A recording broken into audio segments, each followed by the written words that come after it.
தன்னுடைய உண்ணாவிரத போராட்டத்தை கைவிட்டிருக்கின்றார் சுரேஷ் சாலே அவர்கள்.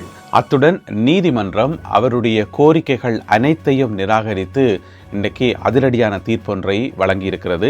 எனவே இது சம்பந்தமாக கிடைக்கப்பெற்ற தகவல்களை விரிவாக விளக்கமாக இந்த காணொலியில் பார்க்க இருக்கின்றோம். இன்றைக்கு நடந்த மற்றொரு சுவாரஸ்யமான சம்பவம் என்னென்று சொன்னால், போலீஸார் ஒரு குற்றவாளியை கைது செய்ய போன இடத்துல அந்த குற்றவாளி போலீஸை தாக்கி போலீஸார் பிறகு துப்பாக்கியால் சுட்டு மாறி மாறி ரெண்டு தரப்பும் இழுவட்டு கடைசியில் என்ன நடந்தது அது சம்பந்தமாகவும் இந்த காணொலியில் விரிவாக பார்க்க இருக்கின்றோம். பேருந்து கட்டணங்கள் திருத்தப்பட இருப்பதாக தகவல் ஒன்று வெளியாகி இருக்கிறது. கோத்தாபய ராஜபக்சவினுடைய முன்னாள் செயலாளர் தொடர்ந்தும் விளக்கமறியலில் வைக்கப்பட்டிருக்கின்றார். அது குறித்தும் பார்க்கலாம். இந்த செய்திகளுடன் மேலும் பல முக்கியமான செய்திகளும் தகவல்களும் இன்றைய காணொலியில் காத்திருக்கின்றன. அத்துடன் கருத்தோவிய பகுதியில் 2 கருத்தோவியங்கள் இருக்கின்றன. எல்லாவற்றையும் தொகுத்து இந்த காணொலியில் பார்க்கலாம். தமிழடியான் சொந்தங்கள் அனைவருக்கும் வணக்கம். வாருங்கள் காணொலிக்குள் போகலாம். கிட்டத்தட்ட 20 நாளைக்கு பிறகு தன்னுடைய உண்ணாவிரத போராட்டத்தை கைவிட்டிருக்கின்றார் இராணுவ புலனாய்வு பிரிவினுடைய முன்னாள் பணிப்பாளர் சுரேஷ் சாலே அவர்கள். அதை முழுமையான ஒரு உண்ணாவிரதம் என்று சொல்ல முடியாது. இருந்தாலும் வாய் மூலமாக அவர் சாப்பிடல. ஆனால் குழாய் மூலமாக, மருந்துகள் மூலமாக அவருக்கு தேவையான போஷாக்கு, சத்து எல்லாமே ஏற்றப்பட்டது. அதனால தான் அவர் இன்றைக்கு உயிரோடு இருக்கிறார். இருந்தாலும் இந்த வாய் மூலம் சாப்பிடாத அந்த உண்ணாவிரதம் ஒரு நூதனமான உண்ணாவிரதம் என்று வைங்களேன், அதை 20 நாளைக்கு பிறகு இன்றைக்கு கைவிட்டிருக்கிறார். ஏன்னு சொன்னால் இதுக்கு மேலே தொடர முடியாது சொல்லி அவருடைய சட்டத்தரணிகள் ஆலோசனை கொடுத்திருக்கிறார்கள். நீங்கள் உண்ணாவிரதம் இருந்தாலும் காணும், அதை கைவிடுங்கன்னு சொல்லி ஆலோசனை கொடுத்திருக்கிறார்கள். அதுக்கு பிறகு அவர் கைவிட்டிருப்பதாக சொல்லப்படுகிறது. இது முதலாவது சம்பவம். அதே நேரம் பார்த்தீங்கன்னு சொன்னால், இன்றைக்கு கொழும்பு கோட்டை நீதவான் நீதிமன்றத்தில் சுரேஷ் சாலே அவர்கள் தொடுத்த ஒரு வழக்கு விசாரணைக்கு எடுத்துக்கொள்ளப்பட்டது தன்னுடைய சட்டத்தரணிகளூடாக. அந்த வழக்கில் என்னென்ன சொல்லியிருந்தவர் சொன்னால், ஒரு கோரிக்கை என்று வைங்களேன். என்ன கோரிக்கை என்று சொன்னால், ஒன்று குற்றப்புலனாய்வு பிரிவு பணிப்பாளர் இருக்கார் தானே, ஷானி அபயசேகர, அவரை நீக்கணும் என்று சொல்லி ஒரு கோரிக்கை. யோசிச்சு பாருங்க, இப்போ சுரேஷ் சாலையார் அவர் இராணுவ புலனாய்வு பிரிவினுடைய இப்போ பணிப்பாளரா இல்லை தானே. இப்போ அவர் கைது செய்யப்பட்டிருக்கார், குற்றம் சாட்டப்பட்டவர், அவர் ஒரு அக்யூஸ்ட். எனவே ஒரு அக்யூஸ்ட் கோரிக்கை வச்சார் என்றதுக்காக நீதிமன்றம் ஒரு புலனாய்வு பிரிவினுடைய பணிப்பாளரை நீக்குமா? இல்லை தானே. எனவே அந்த கோரிக்கை நிராகரிக்கப்பட்டிருக்கிறது. 2வது கோரிக்கை என்னென்னு சொன்னால், நீதிபதிக்கு முன்னால் போயிட்டு ரகசியமான முறையில் ஒரு வாக்குமூலம் ஒன்றை கொடுக்க போகிறேன் என்று சொல்லி சுரேஷ் சாலே சொல்லியிருந்தவர். வேறு யாருக்குமே தெரியாமல், வேறு யாருக்கும் இன்வால்வ் ஆகாமல் நீதிபதிக்கு மட்டும் ஒரு ரகசிய வாக்குமூலம், அதையும் நீதிபதி நிராகரித்திருக்கின்றார். அப்படி ஒரு ரகசியமான வாக்குமூலம் சொல்ல வேண்டிய அவசியம் இல்லை. எது சொல்றதாக இருந்தாலும் போய் குற்றப்புலனாய்வு பிரிவில் போய் சொல்லுங்க, ஷானி அபயசேகர்கிட்ட போயிட்டு சொல்லுங்க என்ற மாதிரி நீதிமன்றம் அந்த தீர்ப்பை வழங்கியிருக்கிறது. 3வதாக நீதிமன்றத்தால் பிறப்பிக்கப்பட்ட அடுத்த அதிரடியான உத்தரவு அவருடைய கையடக்க தொலைபேசியினுடையதும் மற்றது லேப்டாப் இருக்குத்தானே, இந்த 2 டிவைஸினுடைய பாஸ்வேர்டை கொடுங்க, விசாரணையாளர்களுக்கு சொல்லுங்க. இவ்வளவு காலம் சொல்ல மாட்டேன்னு மறந்துட்டேன் சொல்லி கொண்டிருந்தீங்க. எனவே அந்த பாஸ்வேர்டை உடனடியாக கொடுக்க சொல்லி நீதிமன்றம் அதிரடி உத்தரவு பிறப்பித்திருக்கிறது. எனவே சுரேஷ் சாலே உண்ணாவிரதத்தை கைவிட்டார். அதோட நீதிமன்ற தீர்ப்பும் அவருக்கு எதிராகவே மாறி இருக்கிறது. எனவே இனி என்ன செய்ய போறார்? இனியாவது விசாரணைகளுக்கு ஒத்துழைப்பு வழங்குவாரா? அந்த முக்கியமான சம்பந்தப்பட்ட நபருடைய, அதாவது ஈசர் குண்டு தாக்குதலுடன் சம்பந்தப்பட்ட முக்கியமான நபருடைய பெயரை இனியாவது சுரேஷ் சாலே சொல்லுவாரா என்பதை பொறுத்திருந்து பார்ப்போம். கோத்தாபய ராஜபக்சவினுடைய பிரத்யேக செயலாளராக இருந்தவர், அவர் ஜனாதிபதியாக இருந்த காலத்தில் பிரத்யேக செயலாளராக இருந்தவர் சுகீஸ்வர பண்டார. அவர் ஏற்கனவே கைது செய்யப்பட்டு விளக்கமறியலில் வைக்கப்பட்டிருக்கார். இன்றைக்கு நீதிமன்றத்தில் முற்படுத்தப்பட்டார். நீதிமன்றத்தில் முற்படுத்தப்பட்ட வேளையில் அவருக்கான விளக்கமறியல் நீடிக்கப்பட்டிருக்கிறது. இந்த மாதம் 8ஆம் தேதி வரைக்கும், ஜூலை மாதம் 8ஆம் தேதி வரைக்கும். உங்களுக்கு தெரியும் சுகீஸ்வர பண்டார ஏன் கைது செய்யப்பட்டவர் என்று சொல்லி. அதாவது ஒரே நேரத்தில் 2 வேலை பார்த்தார், 2 பக்கமும் சம்பளத்தை பெற்றுக்கொண்டார் என்று சொல்லி. தனிய சம்பளத்தை மட்டும் பெற்றுக்கொண்டா பரவாயில்லை, அந்த 2 வேலை காரணமாகவும் அதுக்குரிய சலுகைகள், வாகனங்கள், எரிபொருள் மானியங்கள் இருக்கிற எல்லா சலுகைகளையும் அனுபவிச்சார் என்று சொல்லி.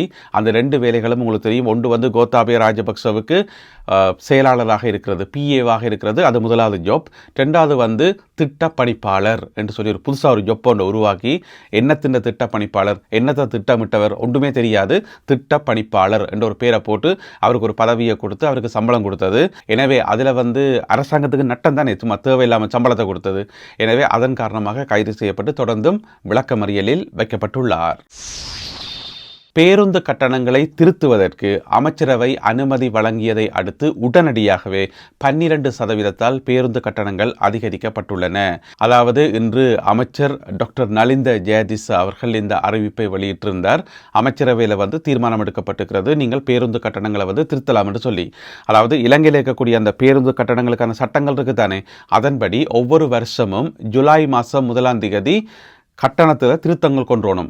ஒன்றில் கூட்டணும் அல்லது குறைக்கணும், அந்தந்த கால சூழ்நிலைக்கு ஏற்றபடி கூட்டலாம் அல்ல குறைக்கலாம் என்று சொல்லி.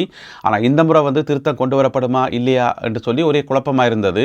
இதுக்கிடையில் எல்லா இடமும் செய்திகள் பரவி இருந்தது, இல்லை இந்த முறை அரசாங்கம் அனுமதி வழங்காது என்று சொல்லி. ஆனால் இப்போ அமைச்சரவை அந்த முடிவை எடுத்து நீங்கள் என்னென்றாலும் செய்யலாம் என்ற மாதிரி அனுமதியை கொடுத்த உடனே பார்த்தீங்கன்னு சொன்னால் 12% பேருந்து கட்டணங்கள் அதிகரித்துள்ளன. நாங்கள் எல்லாருமே சின்ன வயசில் போலீஸ் திருடன் என்று சொல்லி ஒரு விளையாட்டு ஒன்று விளையாடுவோம். கொஞ்சம் பேர் போலீஸ், கொஞ்சம் பேர் திருடன் என்று சொல்லி மாறி மாறி ஓடி திரிவோம். அப்படி விளையாடுறாங்க தானே. அதே மாதிரியான ஒரு சம்பவம் உண்மையாகவே இன்றைக்கு நடந்திருக்குது. எங்கேன்னு கேட்டிங்கன்னு சொன்னால் எல்பிடிஏ என்று சொல்லப்படுற இடத்துல, அதாவது எல்பிடிஏ பகுதியில் ஒரு குற்றவாளி ஒரு ஆளை கைது செய்கிறதுக்கு எல்பிடிஏ போலீஸ் ஸ்டேஷனை சேர்ந்த சில போலீஸ் அதிகாரிகள் போயிருக்கணும்.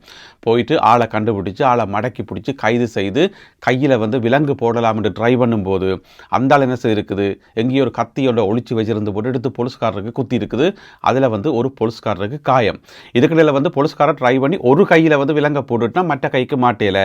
இந்த ஆள் என்ன செய்யிருக்கு, போலீஸ்காரரை குத்தி போட்டு அந்த ஒரு கை விலங்கோட தப்பி எங்கேயோ ஓடிட்டார்.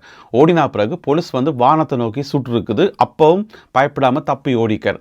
பிறகு 2 போலீஸ் அதிகாரிகள் என்ன செய்கிறோம்னு சொன்னால் பின்னாலேயே துரத்தி கொண்டு ஓட அவரும் நிற்காம ஒட்டே ஓட்டமாம். கடைசியாக வேற வழி இல்லாமல் என்ன செய்திருக்கணும், அவரை நோக்கி துப்பாக்கியால் சுட்டிருக்கணும். முதல் சுட்டது வானத்தை நோக்கி, இந்த முறை சுட்டது ஆளை நோக்கி சுட்டதில் ஆளுக்கு கையில் காயம். அப்போ கையில் காயப்பட்ட ஆள் கீழே விழுந்தோடனே என்ன செய்யணும், ஓடி போய் மடக்கி பிடிச்சி மற்ற கையிலே விளக்கம் மாட்டி கைது செய்யலாம்னு சொல்லி கைது செய்து பிடிச்சி கொண்டு வர திடீரென்று பார்த்தீங்கன்னு சொன்னால் எங்கேயோ ஒழிச்சிருந்த இன்னும் ஒரு குழு உண்டு. அதாவது அந்த குற்றவாளியோட சம்பந்தப்பட்ட ஒரு குழு இருக்குது தானே, ஒரு பாதாள உலக குழு கொண்டு வைங்களேன். அவியல் எங்கேயோ திடீரென்று இப்போ 2 போலீஸ்காரரை நிற்கிறோம். அந்த 2 போலீஸ்காரை அடிச்சு போட்டு தள்ளி விழுத்தி போட்டு அந்த குற்றவாளியை காப்பாற்றி கொண்டு ஓடிட்டோம். இதுதான் சம்பவம், இன்றைக்கு காலம் நடந்த சம்பவம். எனவே இப்போ அந்த குற்றவாளியையும் அந்த குழுவினரையும் தேடி இப்போ நிறைய போலீஸ் அதிகாரிகள் தீவிர தேடுதல் வேட்டையில் இறங்கியிருப்பதாக சொல்லப்படுகிறது. சம்பவம் எல்பிடிஏ பகுதியில் நடந்திருக்கிறது. அப்போ நான் சொன்னது சரிதானே, திருடன் போலீஸ் விளையாட்டு. இப்போ அந்த குறிப்பிட்ட அந்த குழுவை தேடி போலீஸ் டீம் களத்தில் இறக்கப்பட்டிருக்கிறது. எனவே மிக விரைவில் அவர்கள் கைது செய்யப்படுவார்களா அல்லது மறுபடியும் கைது செய்யப்படும் போது தப்பி ஓடுவார்களா என்பதை பொறுத்திருந்து பார்ப்போம். கைது செய்யப்பட்டு நீண்ட காலமாக விளக்கமறியலில் வைக்கப்பட்டிருக்கின்ற பிரபல பாதாள உலக குழு உறுப்பினர் ஹரக்கட்டா, அந்த ஹரக்கட்டா இருக்கார் தானே, அவருடைய மனைவி துபாயில் இருக்கிறாவாம். அப்போ அவாட்ட லஞ்சம் பெற்றுக்கொண்டார்கள் என்று சொல்லி ஏற்கனவே 3 பேர் கைது செய்யப்பட்டு விளக்கமறியலில் வைக்கப்பட்டிருக்கிறார்கள். உங்கள் எல்லாருக்குமே தெரியும், எல்லாருமே பெரிய பெரிய தலைகள். முன்னாள் அமைச்சருடைய மகன், பிறகு ஒரு சட்டத்தரணி, பிறகு ஒரு பணிப்பாளர் என்று சொல்லி எல்லாம் பெரிய பெரிய தலைகள் 3 பேரும் கைது செய்யப்பட்டு விளக்கமறியலில் வைக்கப்பட்டிருக்கிறோம். துபாய்க்கு போயிட்டு லஞ்சம் பெற்றுக்கொண்டார்கள் என்கின்ற குற்றச்சாட்டின் அடிப்படையில். இப்போ பார்த்தீங்கன்னு சொன்னால் அந்த 3 பேரை விட இன்னும் ஒரு புதுசாக ஒரு 3 பேர் சிக்க போயினமாம். அந்த 3 பேரும் புதிய 3 பேருமே லோயர் மேர் தானாம். இந்த லோயர்ஸ் மேர் என்ன செய்யணும் சொன்னால் இலங்கையிலிருந்து துபாய்க்கு போயிட்டு அங்கே 5 ஸ்டார் ஹோட்டலில் 3 நாள் தங்கியிருந்து பிறகு ஹரக்கட்டாவினுடைய மனைவியை அங்கே சந்தித்து பெருந்தொகையான பணத்தை லஞ்சமாக பெற்றுக்கொண்டார்கள் என்று சொல்லி. எதுக்காக என்று சொன்னால் ஹரக்கட்டாவை வெளியில் கொண்டு வரத்துக்கு. அந்த 3 பேரும் அதுக்கு தான் கைது செய்யப்பட்டார்கள். பிறகு இந்த 3 பேர் இப்போ அடையாளம் காணப்பட்டிருக்கிறார்கள். எனவே அவர்கள் மிக விரைவில் கைது செய்யப்படுவார்கள் என்று சொல்லி எதிர்பார்க்கப்படுகிறது. என்னென்னா இந்த முறைப்பாட்டை இந்த 3 லோயர்ஸ் மாதிரி கைது செய்ய சொல்லி ஒரு முறைப்பாடு ஒன்று கொடுக்கப்பட்டிருக்கிறது லஞ்ச ஊழல் ஆணைக்குழுவுக்கு. நேற்று தான் அந்த முறைப்பாடு கொடுத்தது. எனவே முறைப்பாடு கொடுத்த உடனேயே கைது செய்வார்கள் என்று இல்லைத்தானே. எனவே அது சம்பந்தமான விசாரணைகளை நடத்தி இந்த 3 லோயர்களும் கைது செய்யப்படுவார்கள் என்று சொல்லி எதிர்பார்க்கப்படுகிறது. அவர்களுடைய பெயர் விவரங்கள் வெளியாகி இருக்கின்றன. முதலாவது ஆளார் என்று பார்த்தீங்கன்னு சொன்னால் திஸ்ஸ வேரகொட, 2வது புலஸ்தி ரூபசிங்க, 3வது ஆளார் என்று பார்த்தீங்கன்னு சொன்னால் சஞ்சய ஆரியதாச. இந்த 3 லாயர்ஸ் தான் துபாய்க்கு போயிட்டு காசு வாங்கியிருக்கணும். இதில் இன்னும் ஒரு முக்கியமான விஷயம் என்ன சொன்னால், இவை ஸ்ரீலங்காவிலிருந்து துபாய்க்கு போகிறதுக்கான டிக்கெட்டுக்கு தானே ஃப்ளைட் டிக்கெட், அந்த ஃப்ளைட் டிக்கெட்டை போட்டு கொடுத்ததே ஹரக்கட்டாவினுடைய மனைவி தான் என்று சொல்லப்படுது. அப்போ யோசிச்சு பாருங்க, ஹரக்கட்டாவினுடைய மனைவி வந்து எவ்வளோ பெரிய கோடீஸ்வரியாக இருக்கணும். ஏற்கனவே 3 பேரை கூப்பிட்டு 12 கோடி ரூபா லஞ்சம் கொடுத்துக்கிறார் அந்த 3 பேருக்கும். பிறகு இந்த 3 லாயர்ஸ்மாருக்கும் எவ்வளோ கொடுத்தான்னு தெரியல.